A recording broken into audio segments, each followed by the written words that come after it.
नमस्कार। सोचिए, एक ऐसा कानून जो पास भी हो गया है और उसे रोका भी जा रहा है ना अजीब? भारत में महिलाओं के अधिकारों से जुड़ा एक ऐतिहासिक कानून एक बहुत ही हैरान करने वाले राजनीतिक विरोधाभास में फंस गया है। आज हम इसी पहेली को समझने की कोशिश करेंगे। तो ये पूरी पहेली शुरू कहाँ से होती है? ये शुरू होती है प्रधानमंत्री के दो ऐसे बयानों से जो एक दूसरे से आप कह सकते हैं बिल्कुल उल्टे हैं। तो पहले बात करते हैं 2023 की। तब प्रधानमंत्री ने बड़े जोर शोर से ऐतिहासिक महिला आरक्षण बिल पास करने का पूरा श्रेय लिया था। उन्होंने इसे नारी शक्ति वंदन कानून का नाम दिया और कहा कि इससे महिला नेतृत्व वाले विकास को एक नई ऊर्जा मिलेगी। और अब एकदम यू टर्न। हाल ही में प्रधानमंत्री का कहना है कि इसी बिल को तो विपक्ष रोक रहा है। उनका आरोप है कि कांग्रेस और उसके सहयोगी इस कानून को रोकने के लिए झूठ फैला रहे हैं। तो सवाल यही है कि भाई ये हो कैसे सकता है? एक ही कानून पास भी हो गया और उसे ब्लॉक भी किया जा रहा है। चलिए इसी गुत्थी को सुलझाते हैं। देखिए, इस पहेली का जो जवाब है ना, वो आरक्षण के अंदर नहीं बल्कि उससे जुड़ी एक कह सकते हैं एक टेक्निकल सी प्रक्रिया में छिपा है। अच्छा, तो सबसे पहले एक बात साफ कर लेते हैं। महिला आरक्षण बिल वो पास हो चुका है, वो अब एक कानून है, एक एक्ट है। तो फिर पेच फंसा कहाँ है? पेच फंसा है इस एक शब्द में, परिसीमन। अब इस सुनने में भारी भरकम लगता है, पर मतलब सीधा सा है। इसका मतलब है कि जब भी जनगणना होती है तो उसके नए आंकड़ों के हिसाब से लोकसभा और विधानसभा सीटों की बाउंड्री को फिर से तय किया जाता है। क्यों? ताकि हर सीट पर लगभग बराबर की आबादी हो। और बस यही है असली टकराव की जड़। तो सरकार का जो ऑफिशियल प्लान है वो ये कहता है कि आरक्षण भाई वो फौरन लागू नहीं होगा। पहले एक नई जनगणना करानी होगी, फिर उस जनगणना के आधार पर पूरे देश की सीटों का परिसीमन होगा और उसके बाद ही कहीं जाकर महिलाओं को ये 33% आरक्षण मिल पाएगा। लेकिन सवाल ये है कि ये परिसीमन सिर्फ एक मामूली सरकारी काम क्यों नहीं है? क्यों इस पर इतना बड़ा बवाल मचा है? वो इसलिए क्योंकि ये भारत की राजनीति के एक बहुत पुराने और संवेदनशील मुद्दे को फिर से कुरेद देता है।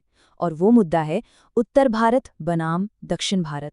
अब जरा इस स्लाइड को देखिए।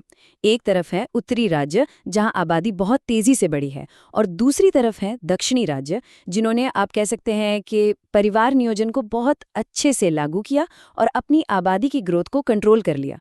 अब सोचिए, अगर आबादी के हिसाब से सीटें दोबारा बटीं तो क्या होगा?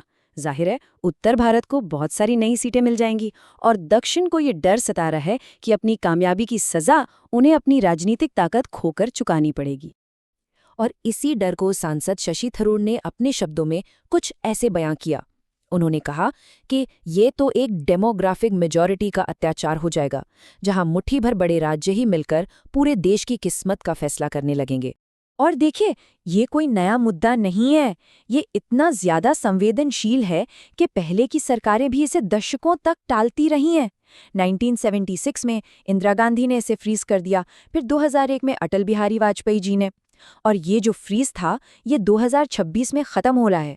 इसीलिए ये मुद्दा फिर से गर्मा गया है।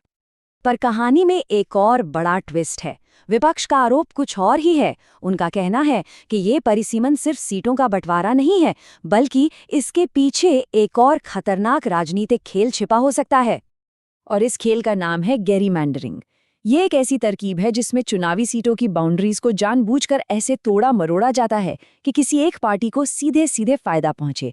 और सबसे डरावनी बात क्या है कि एक बार ये नक्शे बन गए तो आप इन्हें कोर्ट में चैलेंज भी नहीं कर सकते। अब ये किया कैसे जाता है? इसके दो बड़े मशहूर तरीके हैं।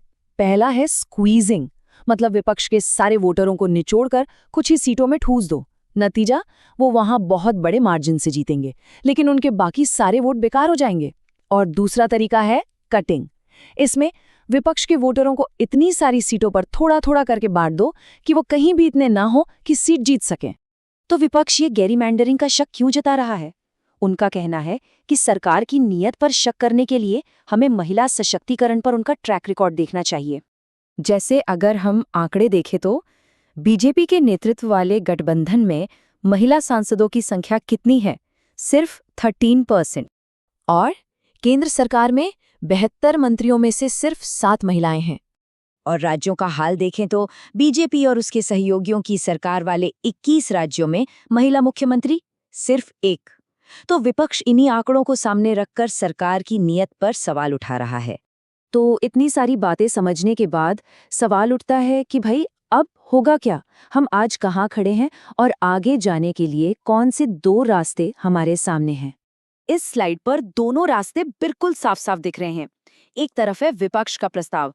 वो कहते हैं आरक्षण को अभी लागू करो, जो 543 सीटें हैं उन्हीं पर 33% कोटा दे दो। एकदम सीधा सिंपल काम। दूसरी तरफ है सरकार का प्लान, जो कहता है कि आरक्षण बाद में लागू होगा, पहले जनगणना, फिर वो लंबा चौड़ा और विवादों से भरा परिसीमन, जिसके बाद संसद की सीटें बढ़कर 850 से भी ज्यादा हो सकती हैं। तो विपक्ष का तर्क बहुत सीधा है। वो कहते हैं भाई कानून तो बन चुका है, इसे लागू करने के लिए किसी जनगणना या परिसीमन की जरूरत ही नहीं है। उनका सीधा आरोप है कि ये जो देरी की जा रही है, ये असल में उस विवादित परिसीमन को देश पर थोपने का एक बहाना है। तो आखिर में ये एक बड़ा सवाल हमारे सामने आकर खड़ा हो जाता है कि ये जो पूरी लड़ाई है, ये वाकई में महिलाओं के अधिकारों की लड़ाई है या फिर इसकी आड़ में भविष्य की राजनीतिक सत्ता पर कब्जा करने का एक बहुत बड़ा खेल खेला जा रहा है। इसका जवाब शायद हमें आने वाले वक्त में ही मिलेगा।